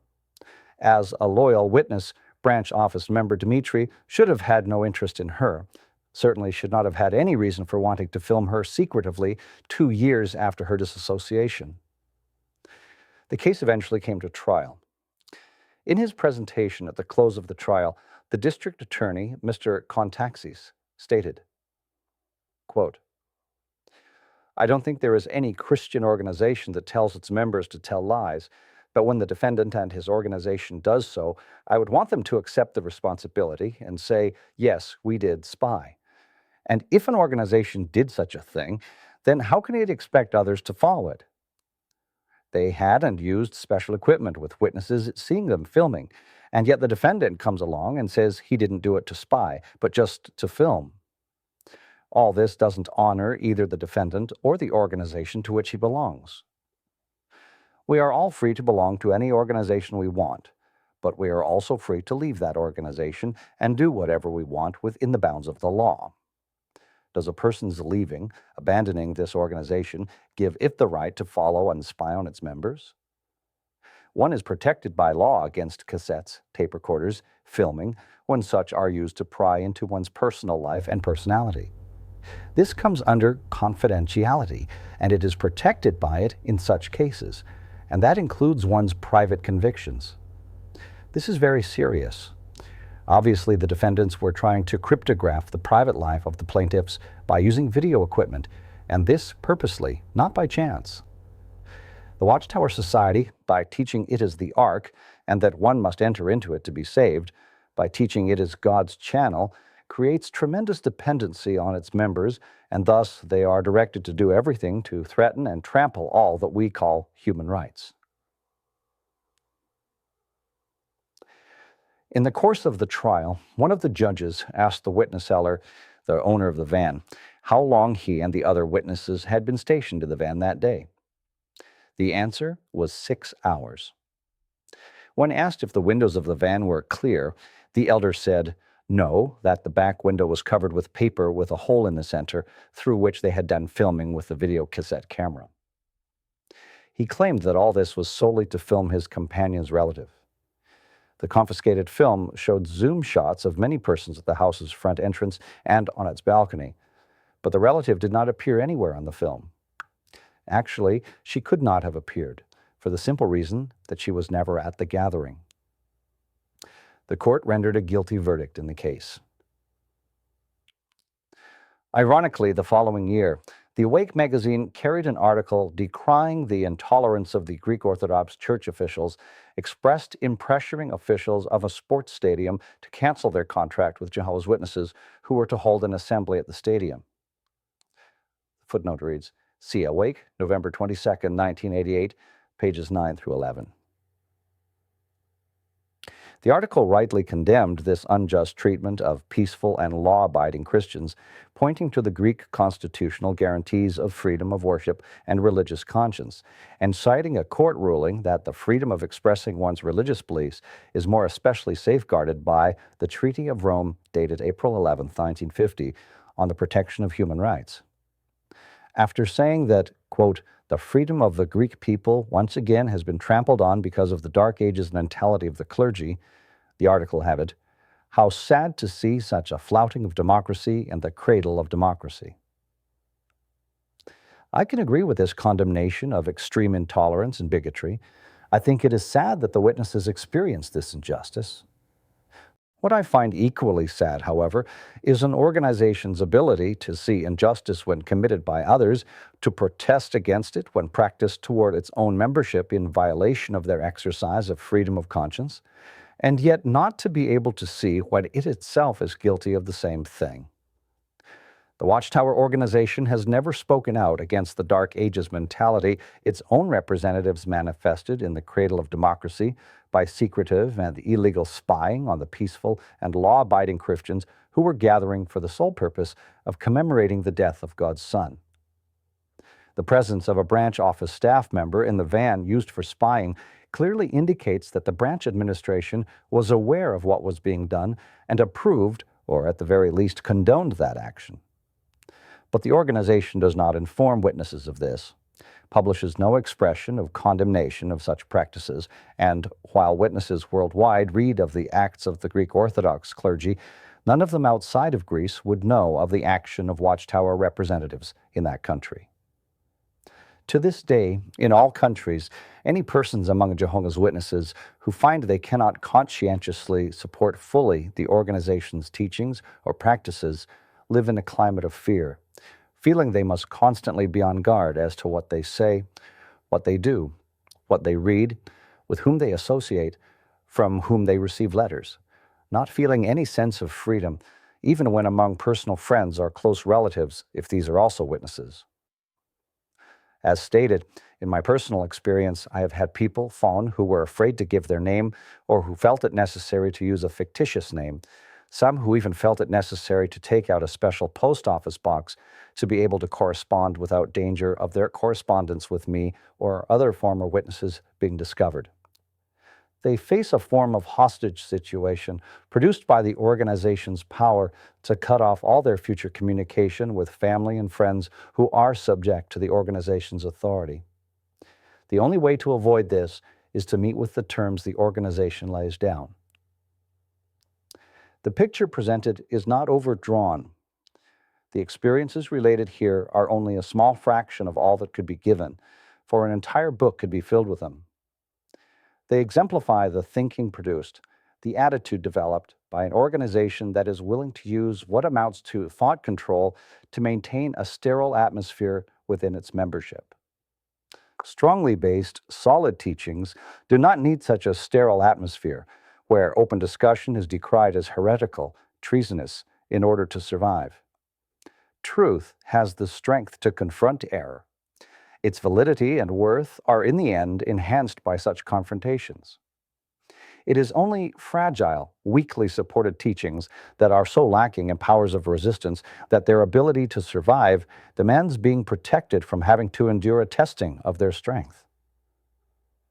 The harsh reality of the situation strikingly reveals the hollowness of public relations statements of the organization, whose representatives, when interviewed by the news media, expressed difficulty in understanding why anyone would be concerned about reprisals.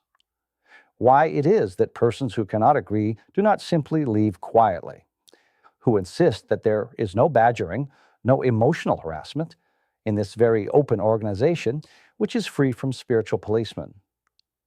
There are hundreds, thousands of persons who know how contrary to fact those statements are. They know that to express any disagreement, no matter how respectfully made, or to engage in any discussion of a viewpoint that differs with any of the organization's teachings, even in private conversation among close friends, is to invite investigation and trial by a judicial committee. They know that it is almost impossible to withdraw quietly, that the view is, in effect, you cannot quit, we must fire you. Why? Because by so doing, the person who has conscientious concerns about the organization's course and teachings is then placed off limits to all other members. There is no danger of these members conversing with such ones and beginning to think about matters that the organization declares to be unthinkable. Unlike the shepherd who would leave the 99 to help one strayed sheep, a shepherd who would patiently and gently treat and nurse a sick sheep, the efforts witness elders make in these situations are often in the form of a confrontation. If scriptures are used at all, it is generally in an accusatory way, not in a healing way. Do you or do you not accept the organization as God's one channel is virtually always the principal question put, the prime issue on which results of an interrogation hinge, the criteria by which one's Christianity is judged. The strange situation that results is as if shepherds were to say to a flock, "If any of you sheep do not like the way we feed and shepherd you, you are perfectly free to leave. Any who want to go, however, should come to us so that we can first brand you as rejected and spray you with the substance having the odor of wolves, so that the rest of the flock can identify you and avoid you.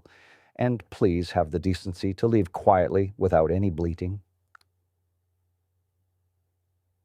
lawlessness of a different kind. God's word serves to expose what might otherwise remain concealed. It reveals the wrongness of those who, like the Pharisees, seemed pure and holy, guiltless according to law, but who merited the strongest denunciations by God's Son for their unkind, unfeeling, superior way. He said that they were like whitewashed tombs. The tombs might look handsome from the outside, but inside all they contained were dead men's bones and uncleanness. The Pharisees' righteousness was superficial. It made them look well to others, but covered over hypocrisy and lawlessness. The footnote references Matthew 23, 27, and 28. Stressing that outward appearance and conformity to law prove little as to genuine righteousness, Jesus Christ showed how much deeper the matter goes than what appears on the surface. He warned that adultery can be committed without even touching a woman, through lust in one's heart. His disciple John made plain that one can be a murderer though never having shed anyone's blood because of murderous hatred in the heart. The Apostle Paul stated that one can be an idolater though having no literal images for worship because of being covetous and greedy at heart. Footnote references Matthew 5, 27 and 28, 1 John 3, 15, and Colossians 3 and 5. It seems that Paul had these principles in mind when he wrote these words at Romans 2, 17 through 24. Quote, "Now you, if you call yourself a Jew, if you rely on the law and brag about your relationship to God, and if you know His will and approve of what is superior because you are instructed by the law, if you are convinced that you are a guide for the blind, a light for those who are in the dark, an instructor of the foolish, a teacher of infants, because you have in the law an embodiment of knowledge and truth, you teach others. Do you not teach yourself? You who preach against stealing, do you steal? You who say that people should not commit adultery, do you commit adultery? You who abhor idols, do you rob temples? You who brag about the law, do you dishonor God by breaking the law? As it is written, God's name is blasphemed among the Gentiles because of you." New International Version.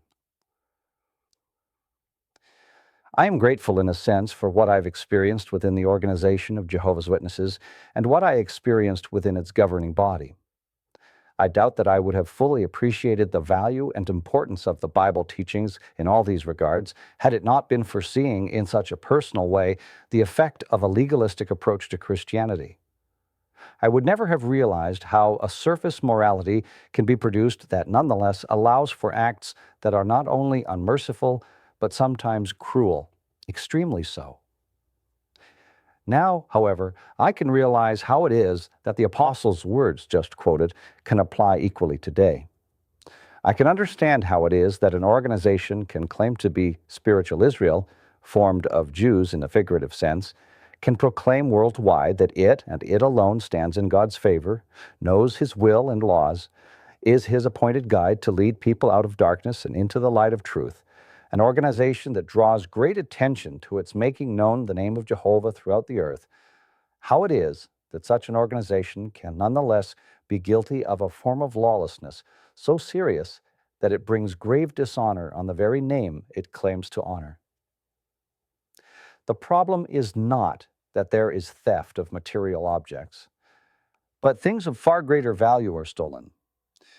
The fact is that men and women who genuinely love God and His Son and His Word, and who have conscientiously dissented from certain organizational law or teachings, have been robbed of their proper influence among friends and acquaintances, stripped of their good name and reputation, cheated of the affection and respect that they earned honestly by a whole lifetime of conscientious service to God and to fellow man, have even seen their own families torn away from them. Yet all this has been justified by organizational law. The footnote reads, in one communication from Canada, George Beach, a witness for 20 years but now cut off from his children and grandchildren, said his attitude toward the organization was, You can steal my house, steal my money, but don't steal my mind, my wife, my children.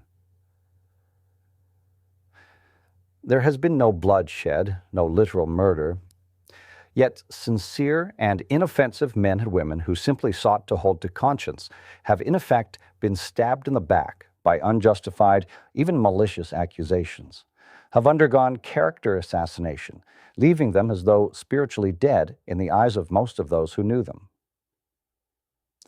To use the threat of organizational disfellowshipment, with all its consequences, to intimidate people into conforming to a particular policy when their conscience dictates otherwise, or to pressure them to profess belief in a teaching that they honestly believe is contrary to Scripture, is a form of spiritual extortion, spiritual blackmail.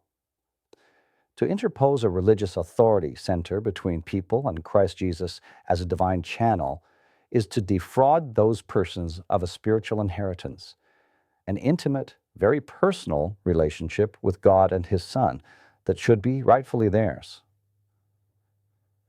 These things may not be as easy to identify and expose as literal theft, murder, or material fraud and extortion, yet they are equally, in some cases perhaps even more, immoral. They constitute lawlessness of a kind that gravely dishonors the name of God. A regrettable misdirection of zeal. Among Jehovah's Witnesses, there are hundreds, thousands of persons who need and would greatly benefit from upbuilding, healthful aid that would contribute toward their developing the strength and understanding to meet personal problems that seriously affect their lives. As will be discussed in a later chapter, while there is much boasting of the spiritual paradise supposedly found within the international organization, a survey of most congregations would reveal that witnesses as a collective society are in no way free from the social stress and problems affecting people in general. The large files at the Watchtower's Brooklyn headquarters contain abundant evidence of this, and their volume grows with each passing year. Much is made of the policy of disfellowshipping unrepented wrongdoers as proof of concern for maintaining a clean organization. Simply to amputate offending members of a body, however, is no sign of overall health, and certainly no proof of curative powers. There are definitely elders among the witness community who feel moved to give personal attention and remedial help that might avoid any call for punitive action, or to give simply the kind of Christian encouragement and comfort that so many need. There are elders who feel that they can rightly take the time for doing so, and they are equipped spiritually and scripturally to supply such help. The truly regrettable fact is that such elders are so rare. The system itself, its view of itself, and the spirit that results simply do not favor this kind of person. The criteria for selecting elders gives virtually no consideration to the desirable qualities described, focusing largely on how active candidates are, not in giving kind help to others, but in the organization's programs. As a result, most elders are or have become merely organization men, concerned only with following the organization line, with much prodding of the sheep to follow that line, but with only perfunctory help and very little in the way of comfort or refreshment. Their role has been converted by a religious system from that of spiritual shepherds to spiritual taskmasters. The failure to recognize the scriptural truths that Christian salvation is not predicated on some program of works, that Christian deeds must be spontaneously motivated by faith and love and not by external pressures, and that Christians are not under law but under God's undeserved kindness. It is this failure that lies at the root of the problem. I do not question the sincerity of many of these men. Actually, a growing number of witness elders have been moved by conscience to resign their eldership. The evidence is that the organization is losing many of its more compassionate men, and the long-term effects of this will not be helpful. In many congregations, more and more comparatively young men are becoming elders, and often the resulting situation proves like that in biblical times when King Rehoboam received wise counsel for moderation from older men, but preferred to go with that of younger men who favored a tough authoritarian stance. The footnote references 1 Kings chapter 12, verses 3 through 16.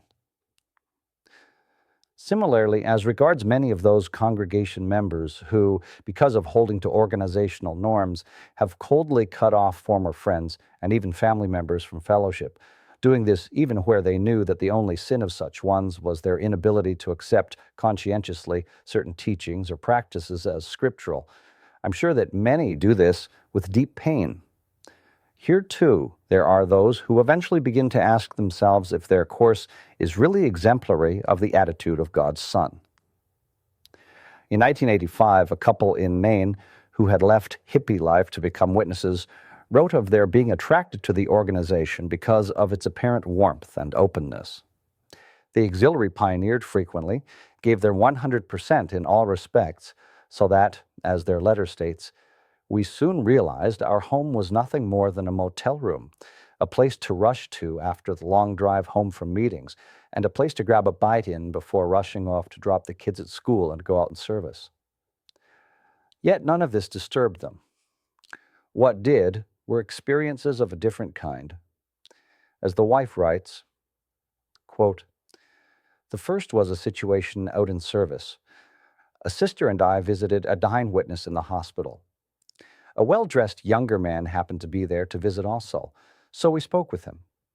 It turned out that he was the man's son and a former witness.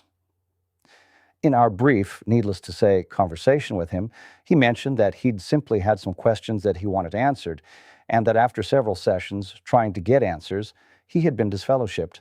This was in 1981. What amazes me now, looking back, is that all the sister and I were really concerned about was that we stopped speaking to him very quickly, as we were supposed to. I didn't even think of how he must have felt about his dying father." Her husband, Kim, found himself forced to reassess his views by an experience with a Polish witness who had been in concentration camps during World War II. She asked him if she could speak to him after one congregational meeting. The letter relates, quote, "She began crying soon after we started talking. She wrote to work every morning with her disfellowshipped son, and with all the new understanding, the Society's 1981 rigid policy toward disfellowshipped persons, she was having a wretched time with her relationship with him. Another son was an elder in our congregation and took a hard line, and yet another son was dying of cancer. The thought of rejecting the disfellowshipped son was just more than she could bear.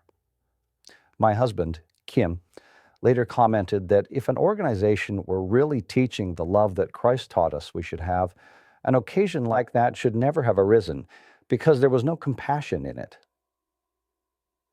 Once a judicial hearing produces a verdict for disfellowshipping, the organizational policy, in effect, calls on all witnesses, even though having no knowledge of what was said in the secret hearing, to participate in a figurative stoning of the one condemned, treating him as though dead as long as he is in a disfellowshipped state. I would think that any person having genuine respect for the heavenly judge and his son, before whose judgment seat we must all appear eventually, would think seriously about their individual responsibility when called on to cast their personal stone, particularly if they have any question in their heart as to the condemned one's being truly a wicked person. Having been through the experience of such stoning myself, I believe I can understand how many feel. And yet, I believe that our own respect for our superior judges, God and Christ, as well as our own compassion and humility, can temper whatever sense of resentment we might feel. It may well cause us to take up the words of God's Son and of his disciple Stephen and say with them, "Father, forgive them, for they do not know what they are doing." The footnote references Luke 23:34 and Acts 3:14 through 17 and chapter 7, verse 60. It is not that congregational elders or those who are simply members have no responsibility before God for their actions. They do, and it is a responsibility they cannot pass on to an organization and its leaders. But the degree of blindness affecting them is something we cannot know, something only the heavenly reader of hearts can determine. I personally prefer to embrace that outlook. I find life happier as a result.